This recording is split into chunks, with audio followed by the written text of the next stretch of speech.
Um, we have got with us today, and I'm so excited, a lady by the name of Svetlana Iustin. I hope I'm pronouncing it correct, Svetlana.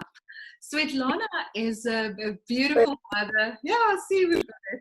She's a beautiful mother and a friend living in South Africa. She's from the Ukraine, originally trained as a pharmacist, but recently married with two beautiful children. And she's an entrepreneur and a mom, and she's also in the mystery school. She's a life activation practitioner, and she does her part to serve and help others heal and women step into their power. And very recently, she started her own business in online clothing, etc. And I must say, the reason why I thought to invite you, Svetlana, was because for me, there's a certain part of the goddess that you embody in the way that you carry yourself, in the way that you dress yourself. You always look up to see what suit or what Svetlana is going to wear, because apart from just having the most beautiful body and the most beautiful face, she's just always got something nice to wear. And I always look up, and I always look for inspiration of what I can wear the next time after watching Svetlana. So Svetlana is here today, and she's also going to talk to us a little bit about empowerment. Svetlana, you've had quite a long journey to get to South Africa, and tell us a little bit about your journey and your life in the Ukraine and how you came to South Africa. Sure. Wow. Thank you, Leonie. What an introduction. Made me feel like a super powerful, important goddess.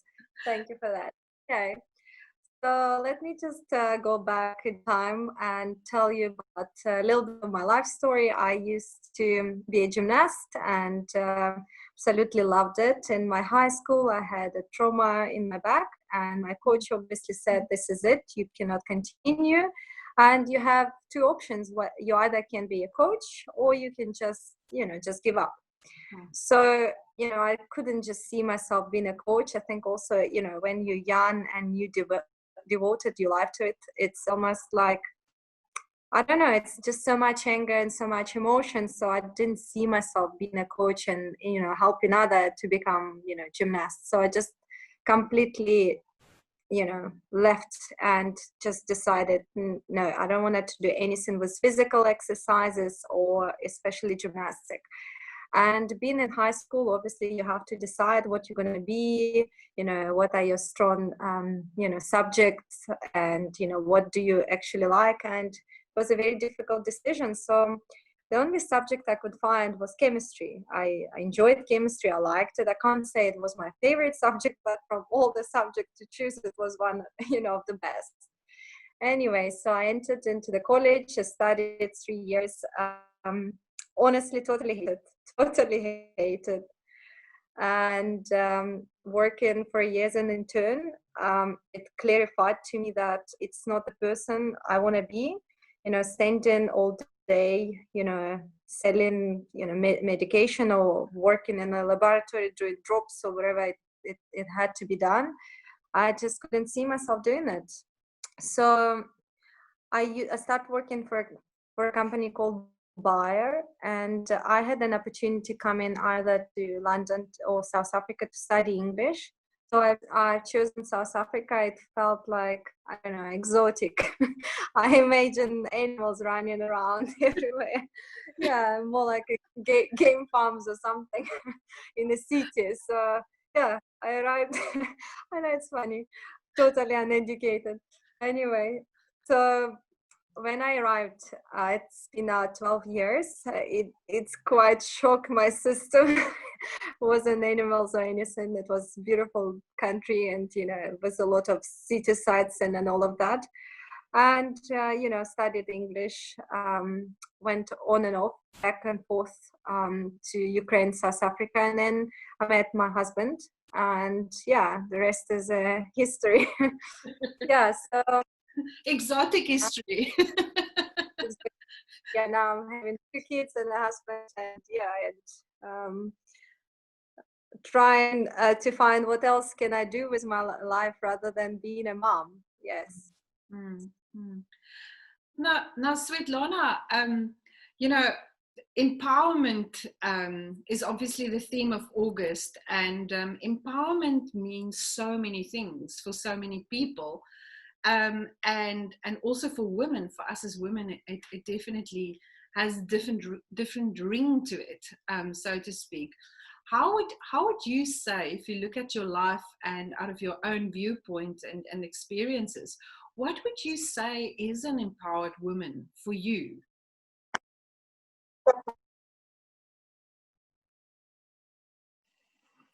Well, okay. So empowerment, interesting statement. So for me personally, empowerment means to be authentic, is to actually be free from opinions of others, being free from worrying about what people are gonna think about me, whether they're gonna judge me, ridicule or criticize.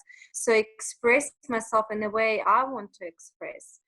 And being empowered means to bring value to other women, to actually encourage them to live better, to be better version of themselves.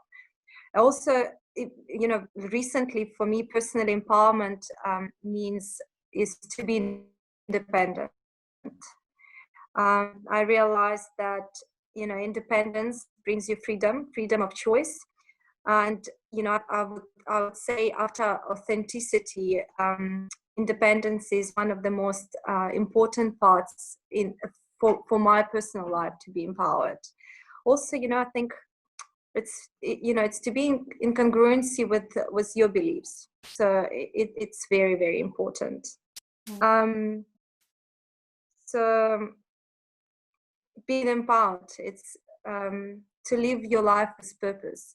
And again, purpose, of course, can be very tricky subject, because very often when you say to someone, live your life with purpose, people, confused, but I don't know what my purpose is. And I think I found myself in the same situation. I always believed that I'm a gymnast. I always put that, I'm going to be a gymnast and that's what I'm going to be. And then, universe had a different plan, or whether my own mind had a different plan. So, then I decided, well, I'll be a pharmacist. Working as a pharmacist totally wasn't me. So what I can say about purpose get adjusted, it's get cleared every day, and the more you know yourself, the more clarity you have on your purpose.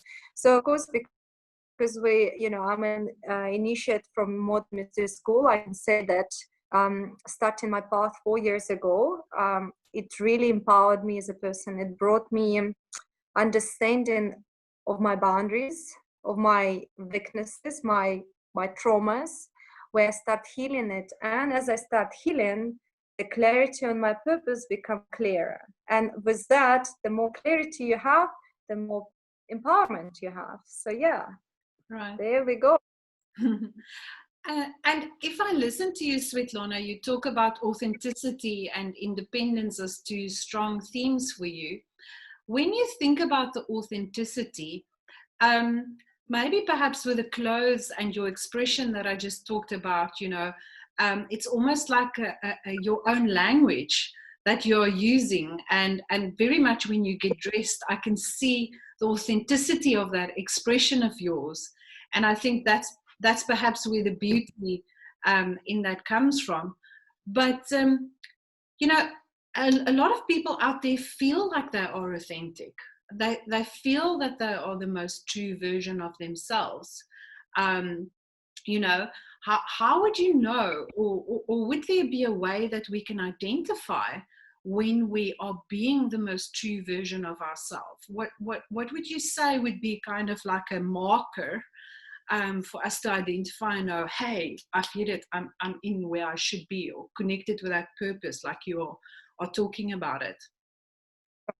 So, for me personally, and I can only speak from my personal experience and, the awareness which comes with that. But I remember, because I came from Ukraine, it's a little bit different culture. And, in Ukraine, in winter in -20 with the snow up to your knee, you're gonna wear high heels and, you know, full makeup and all of that. So, and this is something normal. No one's gonna even look at you, you know, it's just normal. This is how people go to work.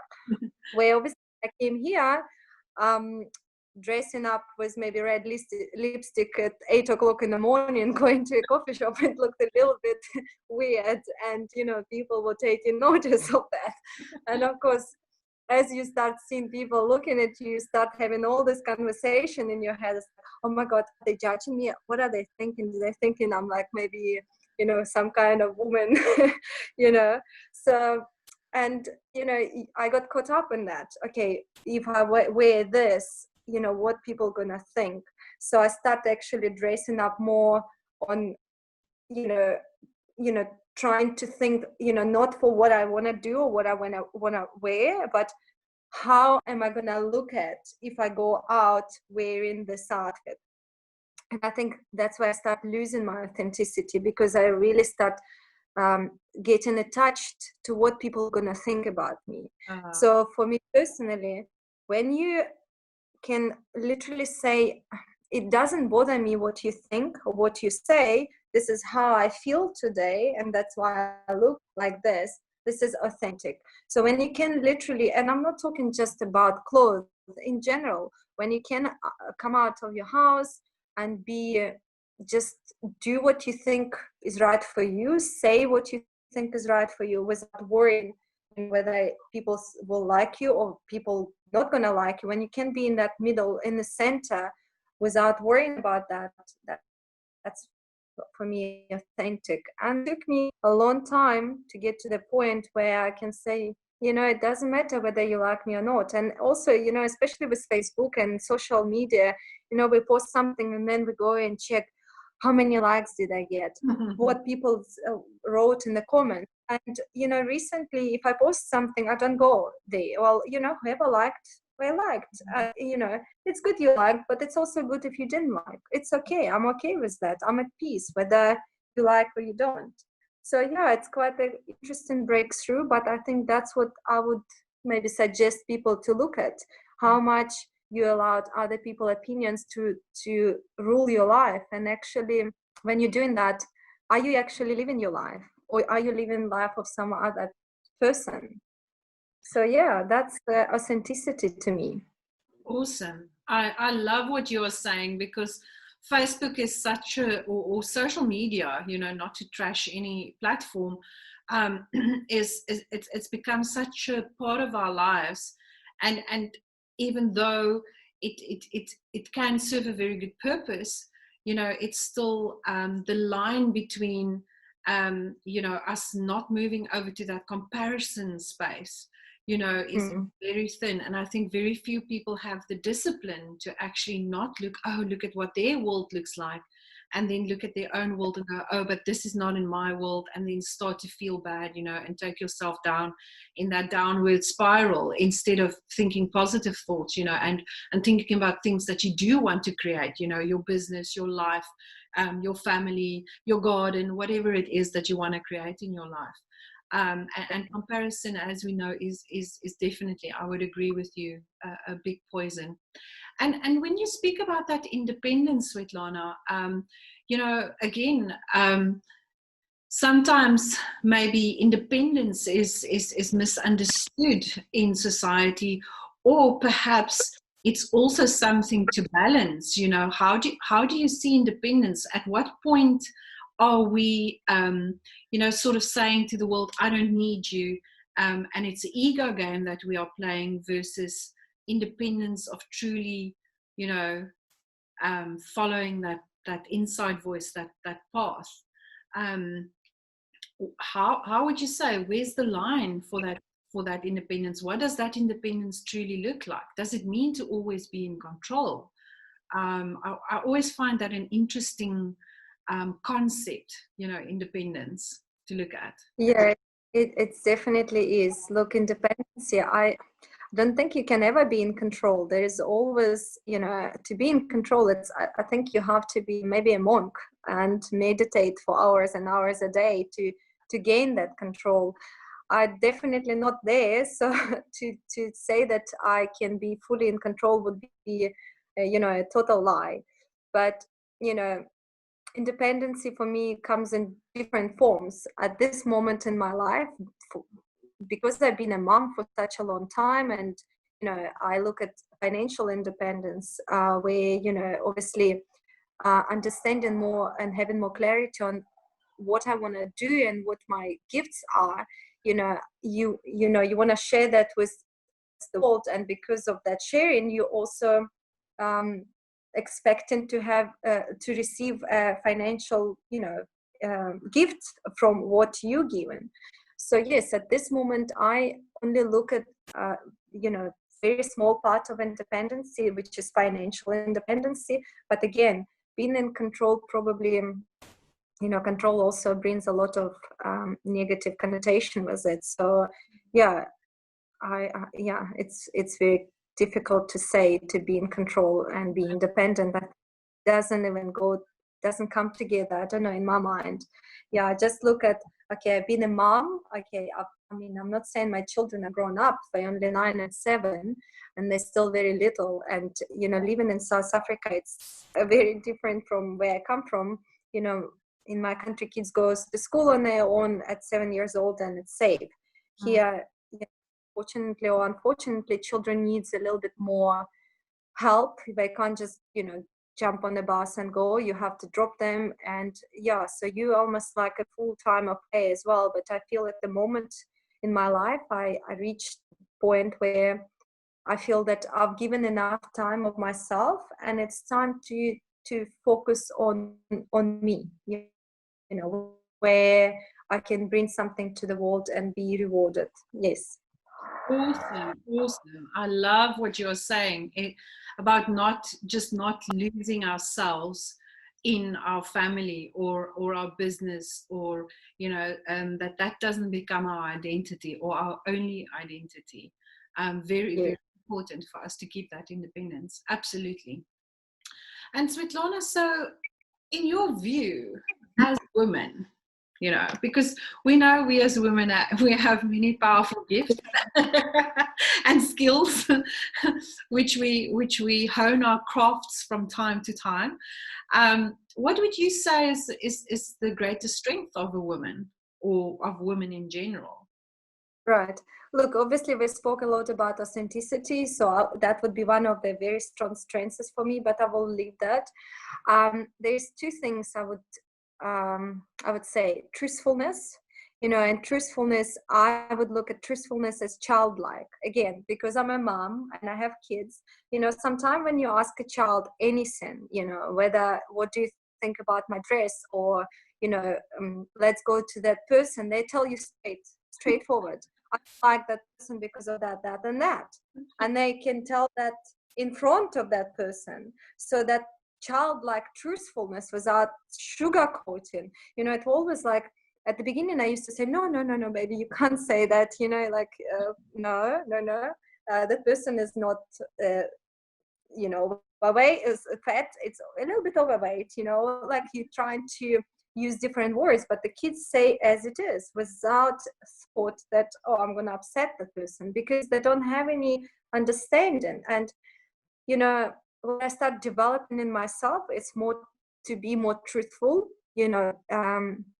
and again, that's getting hand in hand with being authentic.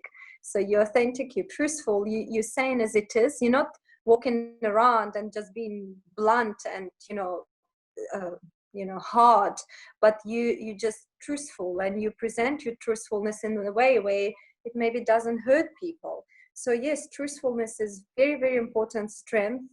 And another thing, discipline. I know, again, discipline probably for many people is like, oh, army, what is she talking about? But for me, discipline equals strong will. And when your will is strong, you can achieve many things in life, because most of the time, we, as a human beings, we're lazy. We don't want to do things, or we like procrastinate. I'll do it tomorrow or in the next day. So being disciplined it's probably one of the biggest strengths you can develop in yourself. Mm-hmm. And I love what you say, Svetlana, because as a mother, you rise, you make their food, you make sure the clothes are ready. You know, there's always something that we are pre-planning, you know, in order to support our families. So that discipline is so important. But in that authentic expression, and that I'm assuming you're talking about our voice as well, having our voices heard, which is so important in life today. You know, if we look at what's going on in terms of child trafficking and issues like that, if we can learn to use that great strength of ours, that authenticity, that truth, that voice, and with discipline just keep on reinforcing, you know, if we stand together, for sure our voices collectively has to impact on the world. It has to create the change, to create a better and safer society where, as you say, as a mother, your child is almost losing a bit of their independence, because you can't just put them on a bus and they learn life skills to get to school, where you have got to literally take them to the front gate of where they should be dropped, etc., etc. So very true observations. I think you're bringing to the forefront there. Svetlana, you know, all of us, you know, maybe as little girls, I think we had someone or that we looked up to, you know, whether it was, you know, I very much at one stage looked up to my Barbie doll, believe it or not. And later she got a Ken. So, you know, the idol was, you know, our Barbie doll and our Ken doll, and we would build a house and we would play a house and things like that. But if you have to really look at society or think about a woman or someone that you know, that you look up to as an empowered woman, who would that be and why? You know, it's so funny. Okay, obviously there's few women, but one of my first favorite was Mariah Carey. I used to just dream to be like her, to be on the stage and sing. I mean, I don't even have a voice to sing, but Mariah Carey was my idol. I was like, I had posters everywhere. Mariah Carey was everything and anything, all the songs. Oh yeah, and Britney Spears, of course, Britney Spears. So then, you know, as I grow up, I think one of my first influential women in my life was Russian author. Her name was Natalie Pravdina. So that's where basically my journey started, with positive thinking. So because she was writing a lot about affirmations, positive thinking, feng shui. So, and I think I've read every single book she ever, you know, wrote. I attended all her seminars and workshops. And so she truly changed something in the way I was looking at the world. So yeah, and then after her, there was Louisa Hay, Heal Your Life. I think also, you know, her perspective on that you actually create the disease. And, you know, when I was young, I actually was sick all the time. Either it was flu, there was always something. I was always sick. So obviously when I had my hands on that book, it was actually revolutionized my world. So yeah, this is the few women's. And now I fascinated with Marissa Peer. She's a hypnotherapist. So yeah, very fascinated. Look, I'm not even gonna start on occult, you know, authors and, you know, people in mystery school. But yes, it's interesting that if I look at the women and authors I read, and then obviously 4 years ago, stepping on the path of modern mystery school, it's interesting how I was getting ready and getting prepared to walk this path of initiation and this lineage. I love what you say. You know, all your examples are of women, it seems, that found the courage to have their voice, despite what the norm was in society, and whether they were pinning it down with pen, or whether they were just speaking it out, or creating for opportunities for people to come in contact with that authenticity, or that essence, or that knowledge that they have. They had the courage to step out. And you know, sometimes when we think we don't make a difference in the world, many years later, look at what, you know, those first interactions did for you. Someone like Louise, she's not alive anymore today, yet you are part of her legacy, right?